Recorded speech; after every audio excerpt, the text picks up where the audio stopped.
My name is Daniel Price. I'm 29 years old. I'm a registered nurse. Let him go. We're not paying for the surgery. That's what my father said while I was unconscious. He didn't whisper it. He didn't hesitate. He didn't even look tired. Patricia told me later he said it the way you cancel a gym membership. Flat. Efficient. Final. I was in a coma. Tubes down my throat. My chest cracked open hours earlier to stop internal bleeding. My heart was still beating. My brain was still fighting. The surgeon needed authorization for a second operation. More time in the OR. More money? My father asked one question first. How much when the billing department gave him the estimate? He nodded once. No anger. No panic. Just calculation. Then he said it. Let him go. We won't pay. He signed the DNR at 11:18 p.m. on a Tuesday night. Not because the doctors said I was beyond saving. Not because I'd coded. Not because there was no hope. Because of a number. 3 weeks later, I woke up under fluorescent hospital lights. Ribs wired. Throat raw. And body bruised like I'd been dragged across concrete. I could barely lift my head. I didn't remember the crash yet. I didn't remember the truck running the red light at 4:17 a.m. But I remembered my father's face when he walked into my ICU room that afternoon. Too relieved. Too rehearsed. What I learned over the next 24 hours didn't just explain why I was alive. It explained why he thought I wouldn't be. And the DNR, that wasn't even the worst thing he'd done while I was unconscious. What I did after I found out didn't just save my life. It dismantled his. And he never saw it coming, because he forgot one thing about me. Before I take you back to where all of this actually began, I need to say something. If this already feels familiar, if you've ever been reduced to a bill, a burden, and a number, take a second and subscribe. Not because of me. Because stories like this deserve to be heard all the way through. Now let me rewind the clock. 7 months before the accident, the day my grandmother died. That's when the first crack in my father's perfect image began to show. I was born with a hole in my heart. Ventricular septal defect. That's what the cardiologist called it. I just remember the scar. I was 4 when they opened my chest. 11 hours in surgery. 20 years of resentment afterward. The bill was $214. Ling ling. My mother eventually stopped talking about it. My father never did. You know how much you cost this family? I was 8 the first time he said it. I'd asked for new sneakers. The soles of mine had split down the middle. And every time it rained, my socks stayed wet all day at school. He was sitting at the kitchen table with a stack of old medical statements. He tapped the top page without looking at me. $214,000. He said, "That's what you cost." I didn't get the sneakers. By 12, I stopped asking for anything that wasn't absolutely necessary.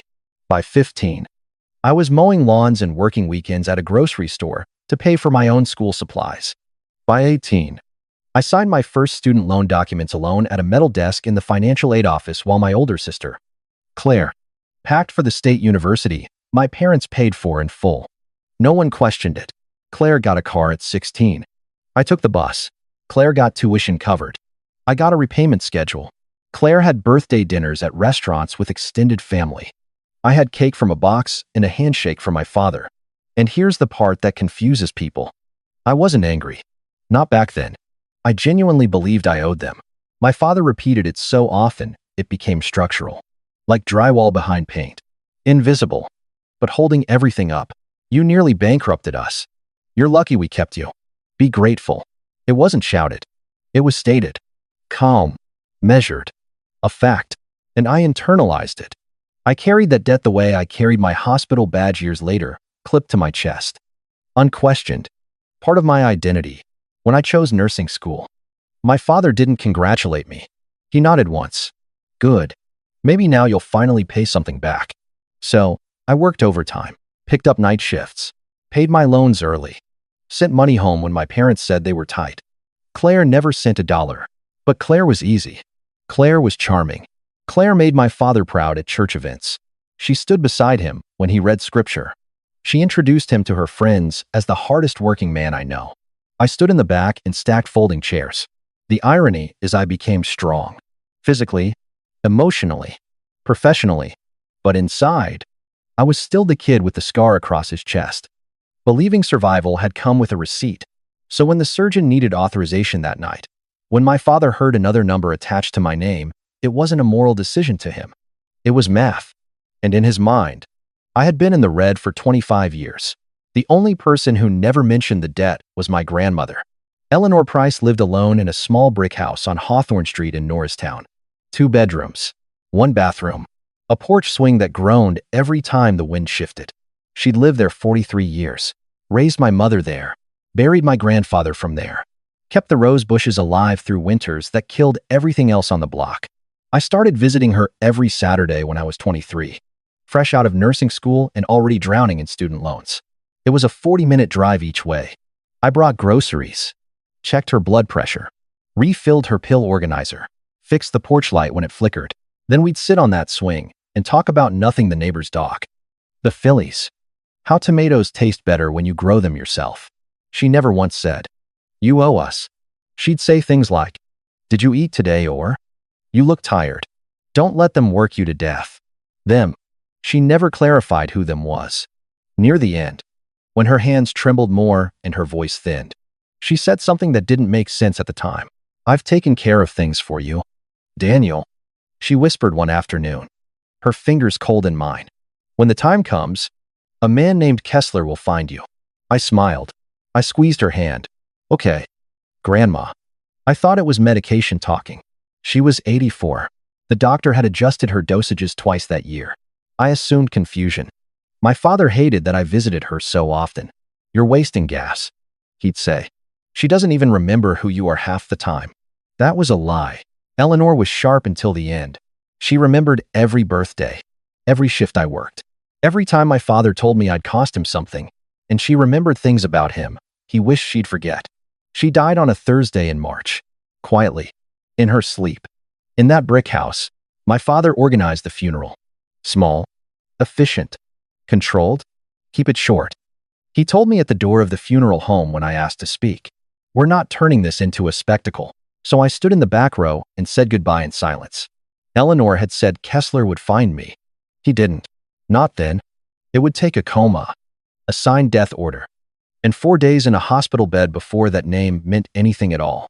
3 months after my grandmother's funeral, I was driving home from a 12-hour overnight shift. It was 4:17 a.m. Route do Santo. Light rain, the kind that makes the road look like black glass. I remember the clock on my dashboard because I was calculating sleep. 6 hours if I skipped breakfast, 5 if I showered. That was the last practical thought I had.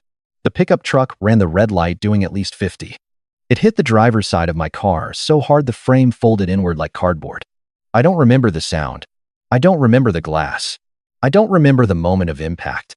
I'm told I was conscious for about 90 seconds, long enough to tell the paramedic my name, long enough to try to reach for something that wasn't there.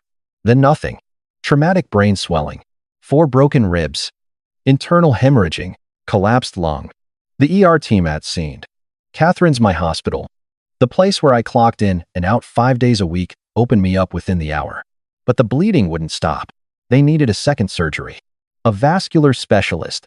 More time in the OR. More blood. More cost. And someone had to authorize it. I wasn't married. No kids. No spouse listed. The emergency contact on my hospital file was the same name that had been there since I was 18. Gerald Price. Father. Next of kin. They called him at 1030 p.m. He arrived at 1047. I know the exact time because the front desk logged it. He didn't go to my ICU room first. He didn't ask how bad it was. Didn't ask if I was conscious. Didn't ask if I was in pain. He went straight to billing. "How much is this going to cost?" Patricia Collins Pat, our head nurse, with 28 years on the floor and zero tolerance for nonsense, was at the station when he found Dr. Michael Harrington, the surgeon managing my case. She heard everything. The second surgery. My father asked, "What's the estimate, doctor?" Harrington told him, "Between $180, 000, and $240, 000, depending on complications. Insurance would cover part of it.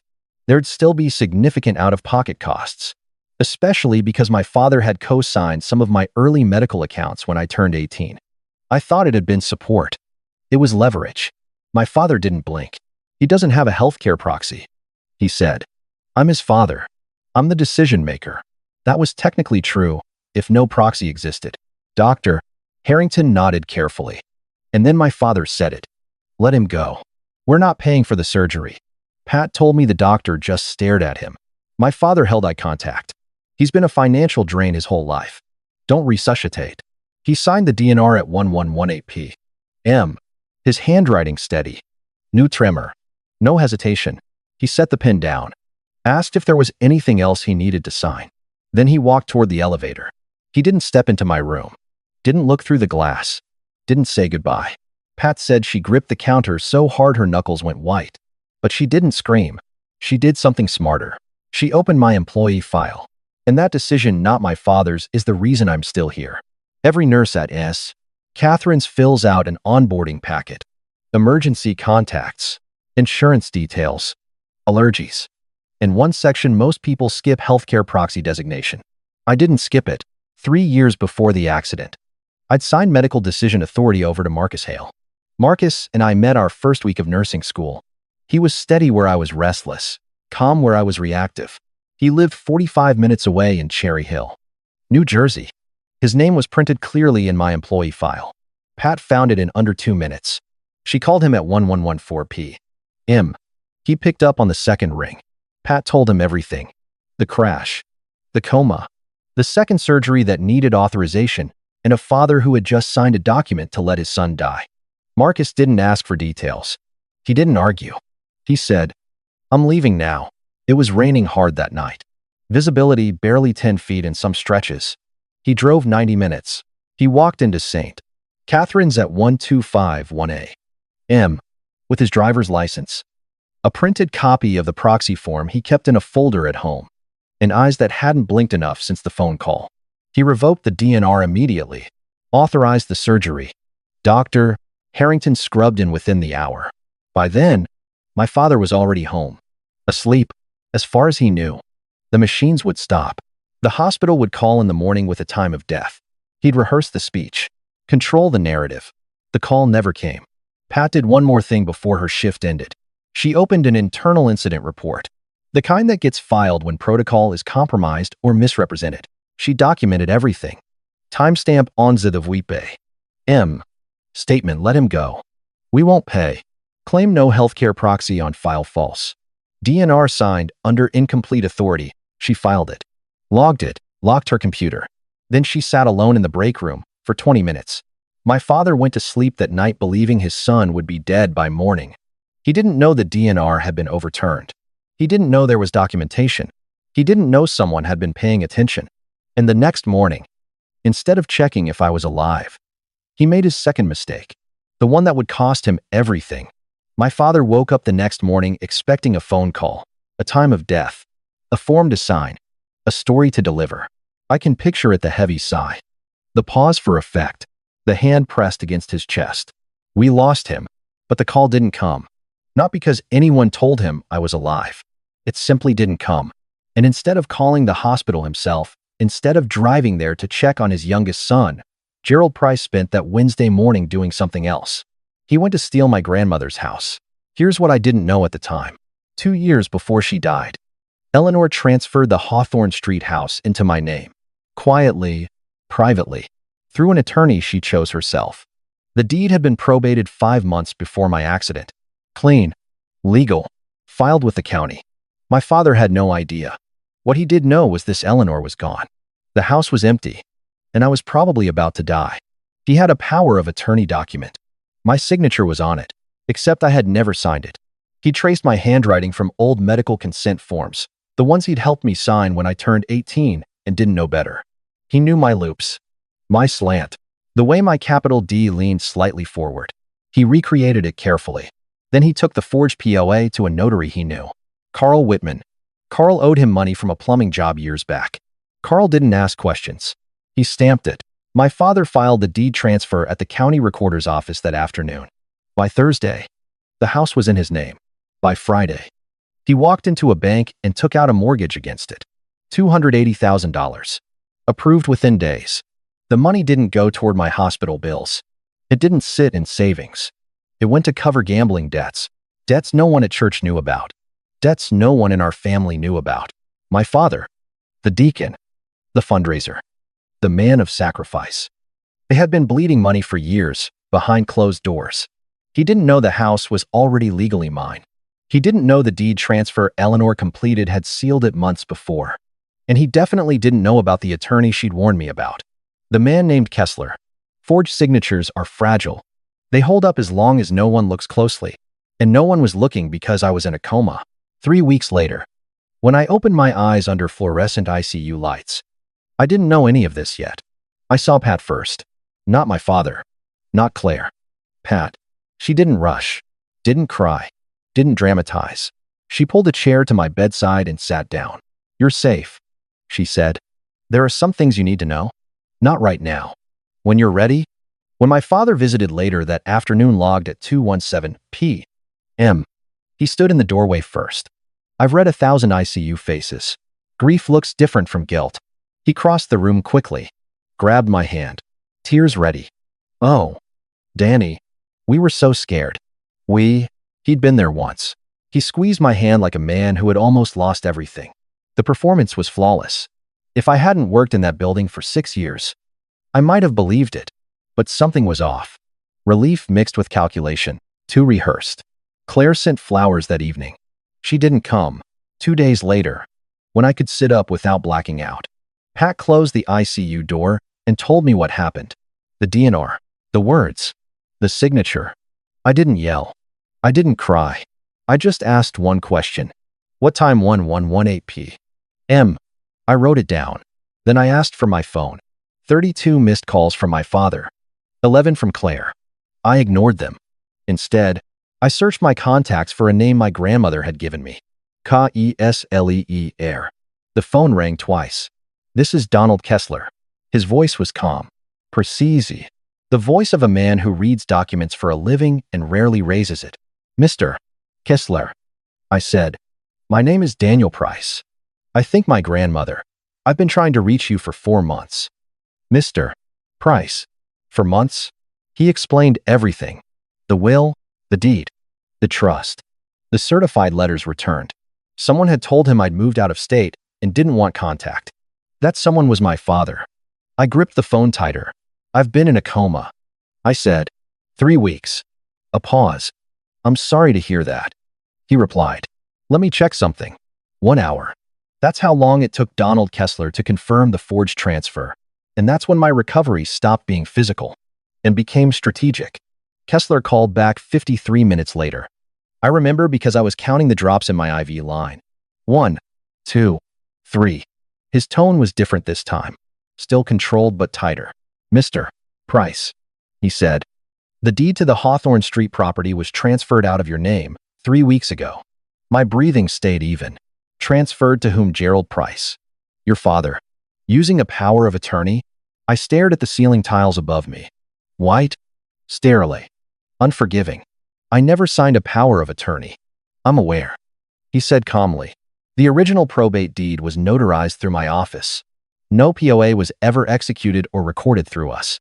So it's forged. That is my professional assessment." There was a pause. "And there's more," Kessler added. "A mortgage was recorded against the property 6 days ago. $280,000. The number didn't shock me. It confirmed him. I reached for a pin on my bedside tray. My ribs protested. I ignored it. "Give me everything," I said. He read off the recording number, the filing date, the notary stamp ID, the lending institution. I wrote it all down carefully. My hand wasn't shaking. That surprised me. Maybe because I'd spent 29 years studying my father's patterns. This wasn't escalation. It was culmination.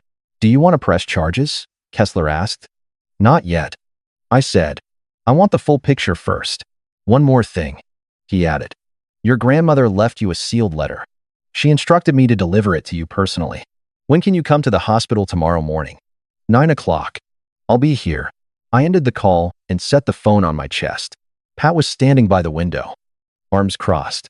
"He forged my signature," I said. She didn't look surprised. "I figured," she replied. "And he signed my DNR at 11:18 p.m. She nodded. "I wrote that down too. And iced, awesome niced, pay. Because documentation is power." That afternoon, my father visited again. Yellow roses. A plastic container of banana bread Claire had baked. He kissed my forehead. The doctors say you'll be out in a week. He said, we'll take care of everything. We, as a family, I replied evenly. He smiled. He thought the script was holding. Claire stood at the foot of my bed, phone in hand, smiling the tight kind of smile that never reaches the eyes. We were so worried, she said. I held eye contact longer than she expected. She looked away first. They stayed 40 minutes, talked about the weather, about church, about how many people were praying for me. When they left, I waited 10 seconds. Then I picked up my phone and called Kessler again. Can you bring the letter tomorrow? I will. That night, my father called. By the way, he said casually, I've been handling Grandma's estate. Don't stress about it. I'll explain when you're stronger. He was probing, checking whether I knew. Thanks for taking care of it, I said. Silence on the line. A microsecond too long. He didn't connect the proxy to Marcus. He didn't connect the failed DNR to documentation. He didn't know the deed had already been legally mine. And he definitely didn't know I was no longer operating from emotion. I was operating from record, from timestamps, from filed documents. 3 weeks earlier, he'd signed a paper expecting my story to end. Now, I was the one writing it. And this time, every word would be public. Donald Kessler arrived at exactly 9:00 a.m. Gray suit, silver-rimmed glasses, leather briefcase, worn at the edges. He looked like a man who'd spent decades preparing for other people's worst days. He shook my hand gently, mindful of the IV line. Your grandmother spoke about you often, he said. Every meeting. He opened the briefcase and removed a sealed manila envelope. My name was written across the front in Eleanor's thin, careful handwriting. Just Daniel. I broke the seal slowly. Inside was a single sheet of paper, folded twice. Her handwriting was steady. Daniel, I know your father will try to take everything. He already has over the years.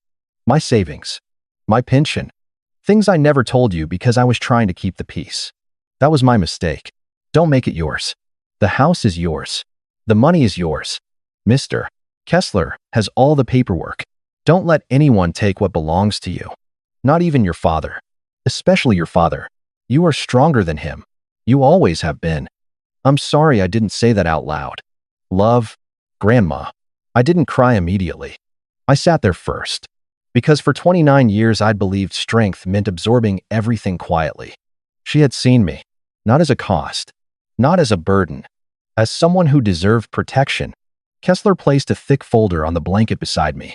Original will, probate records, deed transfer, mortgage filing. He said, you have everything you need. I looked at the documents, then at him.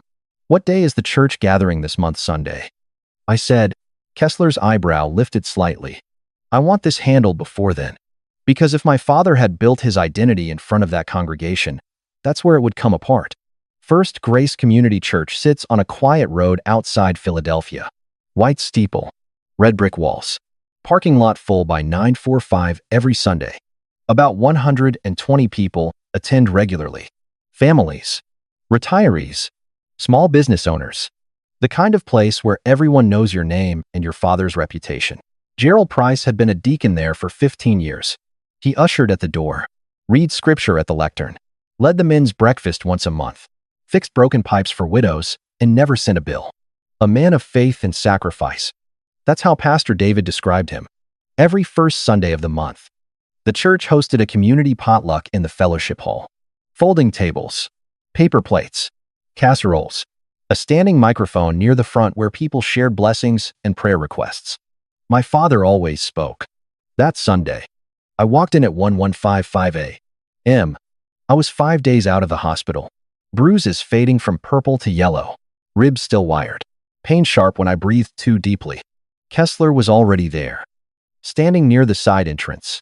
Gray suit, briefcase in hand. He gave out a single nustil. The service ended at noon. The congregation moved into the fellowship hall. Chairs scraped. Children ran between tables. The microphone hummed softly. My father stood at the front, hands clasped, shoulders squared. He tapped the mic. Good afternoon, everyone. The room quieted. As many of you know, my youngest son was in a terrible accident last month. A pause. He was in a coma for 3 weeks. The doctors weren't sure he'd make it. Another pause. But God is faithful. He gestured toward me. And today, Daniel is here with us. Applause. Warm. Genuine. I stepped forward slowly. As a father, he continued, voice thick at exactly the right moment. There is nothing more terrifying than almost losing your child. I never left his side. I prayed every night. I felt something settle inside me. Not anger. Clarity. He opened his arms slightly. Family is everything, he said. I walked up beside him. Dad, I said, loud enough for the front rows to hear. Can I say something? He couldn't refuse. Not in front of 120 people who just applauded him. Of course, he said, smiling. He handed me the microphone. It was warm from his grip. I didn't look at him. I looked at the room. Thank you all for your prayers. I began. I'm grateful to be standing here. A breath. But I need to correct something my father just said. The room shifted. My father's smile faded by a fraction. He didn't stay by my bedside. Silence. He came to the hospital once. The night of the accident, I could feel him tense beside me. He didn't go to my ICU room first. He went to billing. A fork clinked against a plate somewhere in the back. He asked how much the second surgery would cost. I lifted the folder from my bag and removed a single page. And when the surgeon told him, he said, and these are his exact words, documented in a hospital incident report, let him go. We won't pay. He's been a financial drain his whole life. The room went still. Then someone inhaled sharply. And at 11:18 p.m., he signed a Do Not Resuscitate order. My father stepped forward. Daniel, stop. You're confused. You were under heavy medication. I have the records, I said calmly. He stopped. I lowered the microphone slightly and spoke directly to him. You chose this room to tell your version. I'm choosing it for the truth. A door opened at the side of the hall. Donald Kessler walked in. Unhurried, he set his briefcase on the nearest table and stood beside me. This is Mr. Donald Kessler, I said into the mic. My grandmother's attorney. Murmurs spread across the room. Eleanor's name still carried weight here. My grandmother left her house and savings to me in a will probated 5 months ago. I let that settle. My father didn't know. My father's jaw tightened. While I was in a coma, he forged my signature on a power of attorney. He transferred the house into his name and took out a $280,000 mortgage against it. A dish hit the floor. Gasps. Whispers. That's a lie. My father snapped. Kessler opened the briefcase and lifted the original will, probated and notarized. He said evenly, solely to Daniel Price. No other beneficiaries. My father looked around the room, searching for support. No one moved. He did it to cover gambling debts. I continued. Not medical bills. Not family expenses. Gambling. My father's face drained of color. Daniel, he said quietly, almost pleading now. This is a private matter. You made it public when you signed that DNR. Silence. I stepped closer. You signed a paper to let your own son die. The sentence hung in the air. Heavy. Irreversible. Pastor David stepped forward slightly, but didn't interrupt. I continued. Kessler filed a motion to void the fraudulent deed transfer. The mortgage lender has been notified. The loan is frozen. My father's left hand began to tremble. A police report has been filed. Forgery and fraud. You'd send your own father to jail, he whispered. I held his gaze. No. I'm giving you a chance to return what you stole. That's more than you gave me. Kessler closed his briefcase. The filings are already with the court. Mr. Price. My father looked around the room one last time. Jim Callahan. Susan Merritt. Robert Dill, the other deacon. Faces he'd known for years. None of them looked away. Robert finally spoke. Gerald, I think you should leave. My father stood there for a second longer. Then he stepped down from the front. He didn't speak again. At the doorway, he turned as if to deliver one last line. Something powerful. Something redemptive. Nothing came out. He left. The fellowship hall remained silent. I set the microphone down carefully. I'm not here to destroy anyone. I said, my grandmother loved this church. She believed the truth belonged here. 2 women approached and hugged me. A man I barely knew shook my hand. Pat stood near the coffee table and gave me a firm nod. For 15 years, my father built his identity in that room. In 15 minutes, it collapsed. And for the first time in my life, I wasn't standing in the back. Everything unraveled faster than even I expected. Monday morning at 9:12 a.m., the bank froze the mortgage. By noon, an attorney from their fraud division had contacted Kessler. The title was flagged as disputed.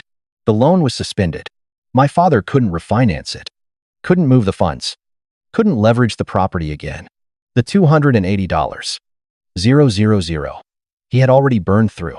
That was now unsecured debt tied directly to him, not to the house, not to me, to him. By Tripyat Nash Japant Nas. M. A process server knocked on his front door. The county court had accepted Kessler's motion to void the fraudulent deed transfer. Gerald Price was formally served. His neighbor was outside collecting mail when it happened. In a town like ours, that detail mattered. Tuesday morning, the police opened a formal investigation into forgery and mortgage fraud. Carl, the notary who stamped the forged power of attorney, hired his own attorney within hours. By the end of the week, he was cooperating. When documentation exists, loyalty evaporates. The Board of Deacons at First Grace held an emergency meeting Tuesday evening. Gerald didn't attend. He was asked to step down unanimously. Robert Dill called him personally. No sermon, no ceremony, no farewell, just removal. By Wednesday, plumbing clients began canceling. 3 that morning, 5 more by Thursday. Most of them were church members. One texted him a single sentence, "Don't come back." The community that had applauded him for 15 years was now watching from a distance. Not shouting, not condemning publicly, just stepping away. Consequences are quiet at first. Then they multiply. The district attorney offered a plea deal. Forgery in the 3rd degree. Mortgage fraud. Restitution in full. Probation instead of prison if he cooperated and repaid the funds. He accepted. He didn't have a choice. The evidence was time-stamped, filed, documented, signed. When he called me that night, his voice sounded hollow. "You destroyed me," he said. "No," I replied. "You destroyed yourself. I just stopped covering for you." He hung up. One more thing surfaced during the investigation. 3 years earlier, my father had changed the beneficiary on my life insurance policy. From Marcus to himself, my signature was on the form. It wasn't mine. He had prepared for every version of my death. None of them included saving me. By the end of the month, the court voided the deed transfer. The house was legally restored to my name. The mortgage remained my father's burden. And for the first time in my life, the debt wasn't mine anymore. Claire called 3 days later. I was sitting on Marcus's couch, a heating pad across my ribs, the late afternoon light slanting through the blinds. Her name lit up my phone. I let it ring twice before answering. "Daniel." Her voice was thick. She'd been crying. "I need to tell you something." "Then tell me." A shaky breath on the other end. I knew about the DNR. Silence stretched between us. I was in the waiting room when Dad talked to the surgeon. She continued. "He told me what he was going to do. And you didn't stop him." "No." The word came out small. "In the house?" I asked. Another pause. "I knew about that too. He promised me $85,000 if I kept quiet. While I was in a coma." "Yes." She broke then. Not dramatic. Not theatrical. Just messy and human. "I've always been scared of him. Daniel. You know that. I thought if I stayed on his side, I'd be safe." "That wasn't safety," I said quietly.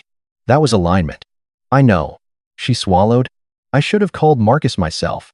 Those were the words. Not "I'm sorry." Not "I didn't mean to." I should have called Marcus. The right action. The wrong choice. "I'm not asking you to forgive me," she said. "I don't deserve it." "You're right," I replied. "Not right now." A long silence. "But I'm not pretending you don't exist." I added. "If you want to build something with me without his money, without his shadow, you know where to find me." She didn't answer for a while. Then, softly, "Grandma wrote me a letter too." I leaned forward. She said, "I love you, Claire, but you are too much like your father. Choose differently." The line went quiet. "Did you?" I asked. She didn't respond, because we both knew that part wasn't decided yet. Forgiveness isn't automatic, but the door isn't locked. It's just closed. She'll have to knock. 1 month later, the deed was officially back in my name. The court voided the fraudulent transfer on a Wednesday morning. Kessler called me at 1004 a.m. It's done, he said simply. Thank you. Thank your grandmother, he replied. She planned well. That Saturday, I drove to Norristown. Hawthorne Street looked the same. Same cracked sidewalk. Same overgrown hedge along the neighbor's fence. The porch swing still hung slightly crooked. I parked in front of the brick house and sat there for a full minute before stepping out. The key felt heavier than it should have. My key. In my door. The lock turned smoothly. When I stepped inside, the first thing I noticed was the smell. Lavender. Eleanor had tucked sachets into every drawer. Every closet. The scent lingered, like she'd just walked through the hallway. The house was quiet. No television. No phone ringing. No voice reminding me what I'd cost. Just stillness. Her framed photo sat on the mantel, the two of us on the porch swing, squinting into summer sunlight. I walked into the living room and lowered myself into her old rocking chair.